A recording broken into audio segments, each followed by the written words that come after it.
नेपाल में नए नक्शे के साथ 100 रुपए के नोटों की छपाई को लेकर भारत की नाराजगी पर नेपाल की सरकार ने प्रतिक्रिया दी है। नेपाल सरकार की प्रवक्ता और प्रचंड कैबिनेट में सूचना और संचार मंत्री रेखा शर्मा ने कहा है कि ये एक नियमित प्रक्रिया है। बीबीसी न्यूज नेपाली से बात करते हुए उन्होंने कहा, नेपाल राष्ट्र बैंक में पुराने नक्शों वाले बैंक नोट खत्म होने वाले हैं, इसीलिए उन्हें नए नोट छापने की अनुमति दी गई है। उन्होंने कहा, चूंकि पिछले डिजाइन में पुराना नक्शा लगाया गया था, इसलिए जब हमने उसे छापा तो ऐसा लगा जैसे हमें नए नक्शे के बारे में मालूम ही नहीं है। ये एक नियमित प्रक्रिया है, क्योंकि नोटों के डिजाइन को बदलने का निर्णय कैबिनेट को लेना है।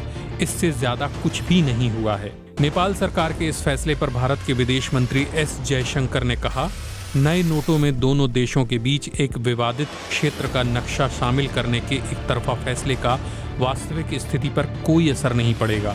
हमारी स्थिति बहुत साफ है। हम एक स्थापित मंच से अपनी सीमाओं के बारे में बात कर रहे हैं, लेकिन इस बीच उन्होंने जो एक तरफा फैसला लिया वो हमारे बीच की स्थिति या उस जगह की वास्तविकता को नहीं बदल सकता। नेपाल में पिछले गुरुवार को कैबिनेट की बैठक में नेपाल राष्ट्र बैंक को अपने देश के नए नक्शे के साथ 100 रुपए के नोट छापने की मंजूरी देने का फैसला किया गया था।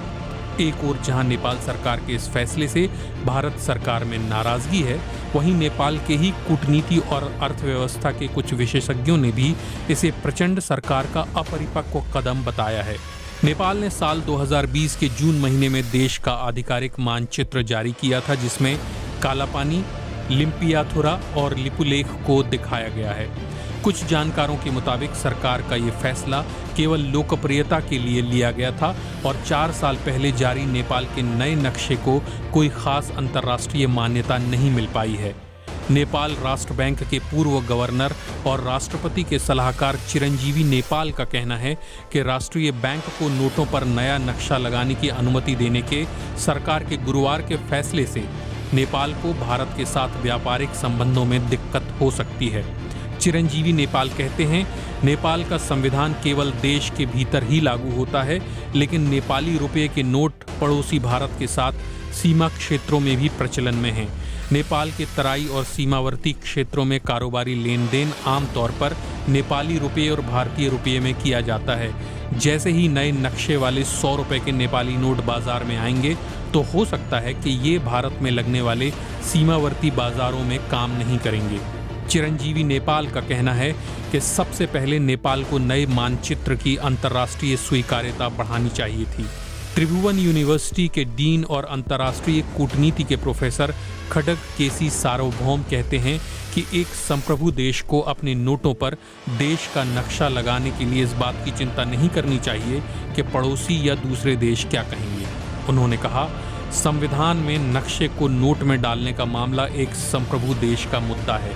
नए नक्शे के साथ नोट छापने का फैसला स्वागत योग्य है, लेकिन ये अधिक स्वीकार्य होता यदि इसे संयुक्त राष्ट्र और उसकी एजेंसियों के समक्ष परिपक्व तरीके से पेश किया जाता।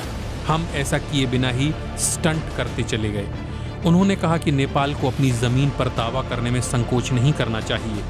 नेपाली संसद की अंतर्राष्ट्रीय संबंध समिति के अध्यक्ष राजकिशोर यादव का भी ये कहना है कि सरकार ने दीर्घकालिक प्रभाव को देखे बिना ही नक्शे को नोटों में डालने का फैसला किया है।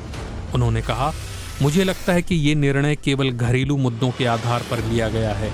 इस बात को ध्यान में नहीं रखा गया कि ये हमारे हितों की कितनी रक्षा करता है या उन्हें कैसे प्रभावित करता है। कुछ कूटनीतिक विशेषज्ञों का कहना है कि नेपाल द्वारा नक्शा प्रकाशित करने के बाद नेपाल भारत सीमा समस्या के समाधान के लिए बने स्थायी और अस्थायी तंत्र के काम पर भी असर पड़ा है।